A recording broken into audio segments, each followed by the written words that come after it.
today are pieces of the Berlin Wall, the Great Wall of China, the Alamo, the former World Trade Centers, newsworthy things from around the world visible and labeled on the outside walls of the Tribune Tower.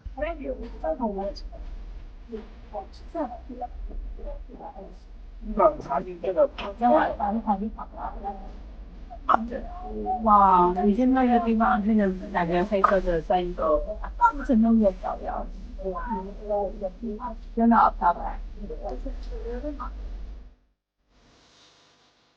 I just like to tell people that my boss puts it very simply. He says that despite its controversy, Lake Point Tower was allowed to get built because Mayor Daley let it get built. That's Richard J. Daley, mayor of Chicago throughout the 1960s, as opposed to his son, Richard N. Daley, mayor of Chicago throughout St. Patrick's Day. The Who does it? Anyone know? The Plumbers Union in town, Local 130, dyes the river an unnaturally bright Kelly green. Now, the dye is actually originally a plumbing tool to trace leaks. You see, a leaky pipe is a lot easier to find if the water's a bright color. That's why the plumbers have this dye. Here's a hotel amenity at the Intercontinental today.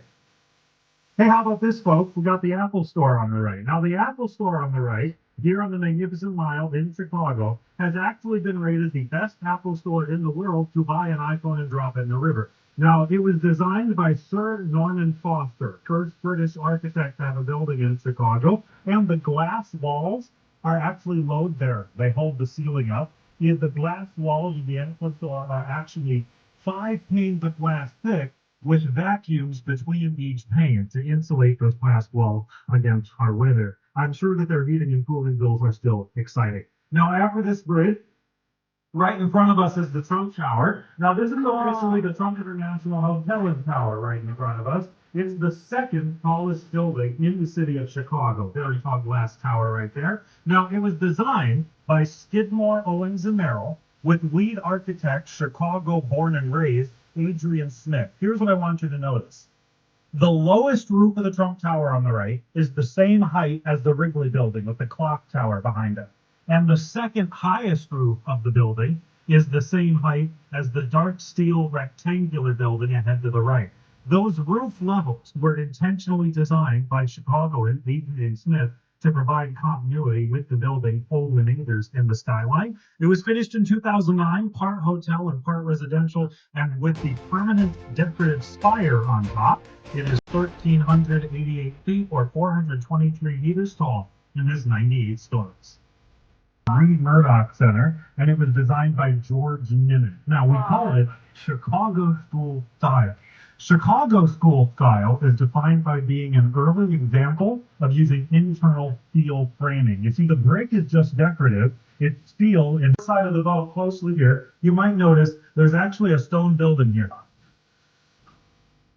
Yeah, just kidding. Extra large and in charge. This is the Merchandise Mart. The Merchandise Mart on the right was actually the biggest building in the world by floor space in 1930, with 400,000 square meters or 4.2 million square feet of space.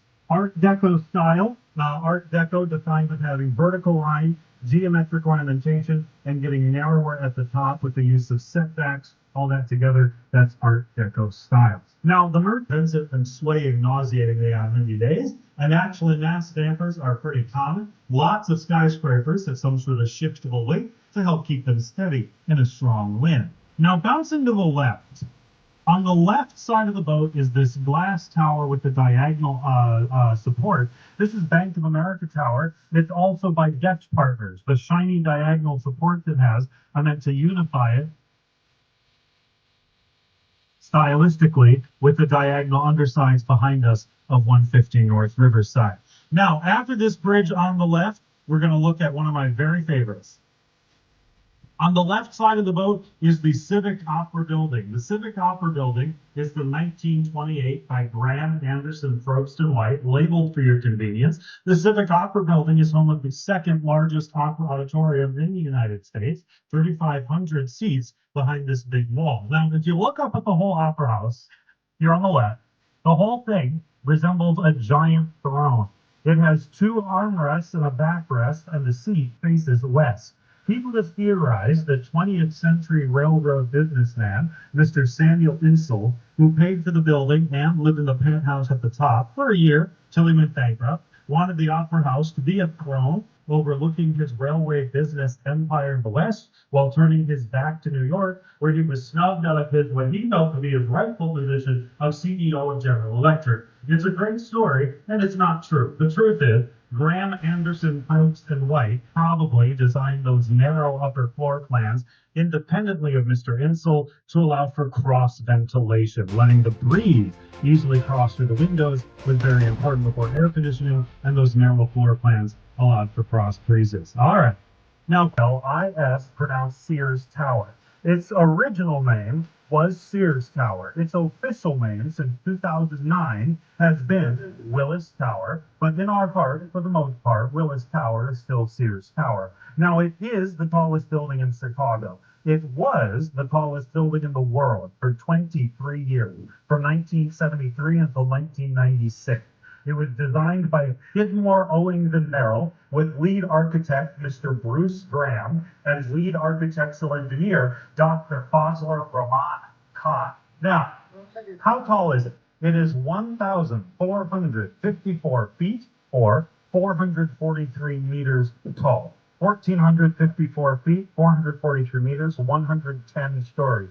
Those numbers do not include the two antennas on top. The antennas do not count. They can be removed and replaced, so the height is measured up to the flat steel roof.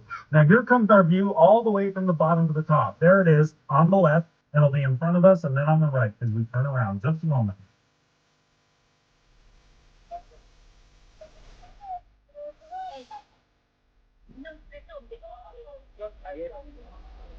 23 years.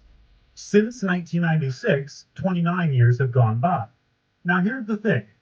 It was the tallest for 23 years, and then in the 29 years since, it's been surpassed over 20 times. So it was the tallest for 23 years, and then suddenly, starting in the late 90s, it got overtaken again and again and again to over 20 times. Why? It's because the Sears Tower is as tall as anyone bothered to figure out how to build a building out of steel. You see, the Sears Tower is actually still the tallest steel-framed building in the world. Newer, taller buildings use composite frames, which is steel with aluminum and concrete to make lighter weight but very strong frames. Now, the original owner, main tenant, and company that paid for its construction was, of course, the headquarters of Sears Department Stores and Catalogs. Sears moved out and sold it in the 90s to private equity firm Blackstone. Blackstone sold the naming rights to Willis Insurance Group of London, England in 2009. So today, Sears isn't around much. Blackstone owns the building. Willis Insurance owns its name. Now, none of those companies is currently its main tenant. Does anyone know what company is the main tenant of Willis Tower today? United Airlines. Headquarters of United Airlines is the main tenant of Willis Tower. And finally, folks, give me a guess. How many elevators does it have? Someone says 7? Someone says 9. Well, it's going to take a while. It's 107. There are 107 elevators in the Willis Tower. That's because very few of them go all the way from the bottom to the top. If you're heading to an office way up high, you'll have to ride 2 or 3. That elevator relay system prevents most of the space on most of the floors from being just elevators, which would make for some sparse floor plans. All right, now let's look on the left. After the bridge on the left is this limestone building. The limestone building on the river on the left is 2 North Riverside Plaza. It's from 1929 by Holabird and Root. Now, what I want you to notice is the actual plaza. So just above the river to the left, that plaza with the trees was the first public space that was designed to be public by an architect along the river in downtown Chicago. It represents the very beginnings of Chicagoans viewing the river as a public amenity rather than just an industrial corridor, which it used to be. So right there, that plaza there on the left is from 1929 by Holabird and Root architects. Now, up to the left, after the bridge, up to the left, is that white steel X. You see the gray building with the white crisscrossing beams on top, the X on the roof there. Those are trusses on the roof. The south end of this gray building on the left is built over a dense section of railroads leading to the train station behind us. And the train tracks take up so much space. That's our oldest and noisiest bridge. It's 113 years old. But the train tracks here on the left take up so much space that there isn't much space left to hold the building up. So instead, the south end of the building is structurally hanging from the trusses on the roof rather than being supported directly from the ground up. The building itself is from the 90s by Perkins and Will. It's been owned and occupied by the Boeing Company since 2009, but it was originally built in the 90s to be the headquarters of more of a down-to-earth company, that being Morton Salt. Morton Salt is still based in Chicago, but not in the Boeing building anymore. All right, now we're going to look on the right. On the right side of the boat is a Starbucks. Hey folks, the thing is about Starbucks that Chicago was the first city outside Seattle to have a Starbucks, for the first step that Starbucks took on their journey to global domination. Now, on the right, so ahead of us is the Salesforce Tower, the tallest of those new glass towers right in front of us. That's the Salesforce Tower. Well, it's ahead to the left now. The Salesforce Tower is new. It's from 2023, designed by Telling Architects, and the land that it stands on is where 192 years ago, in 1833, the few settlers that there were along the river here flowing through a swamp had a town meeting in a tavern called the Sauganash Inn. The subject of the town meeting was to finally decide what the official name of our new township would be. What name did they choose? Chicago, not a trick question, it was Chicago. I'll also let you know where the word Chicago came from. So Chicago came from the Potawatomi. The Potawatomi were the people who lived in this region for generations before anyone like me got anywhere near here. Now, the Potawatomi first encountered French explorers Marquette and Joliet in the 1670s and told them that the river was called Chicago. Kind of. It was closer to Chicago, but our name has always been based on the native Potawatomi name of this river. But there's more.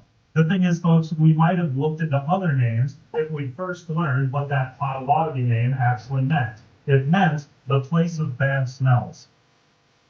That's true. It's because the river flowed through that swamp, and in that swamp grew an abundance of a species of little wild, anyone know it?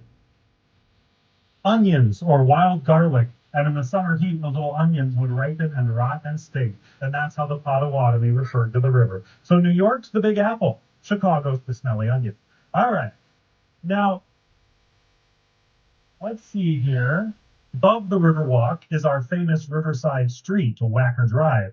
Wacker Drive was named after Charles H. Wacker. He was a city planner who was an early proponent of beautifying our riverfront. Oh, was that timer going when we were going by the Merch Mart? It's going now. So behind us on the Merch Mart, you can see there's a video presentation about to start. So here's the thing, folks. Every night at 8:30 and 9 o'clock, there will be a presentation on the wall of the Merch Mart called Art on the Mart. So it's a big public art display every night. And here's the thing. They're doing it at 8:30, so you won't make it for that one. But they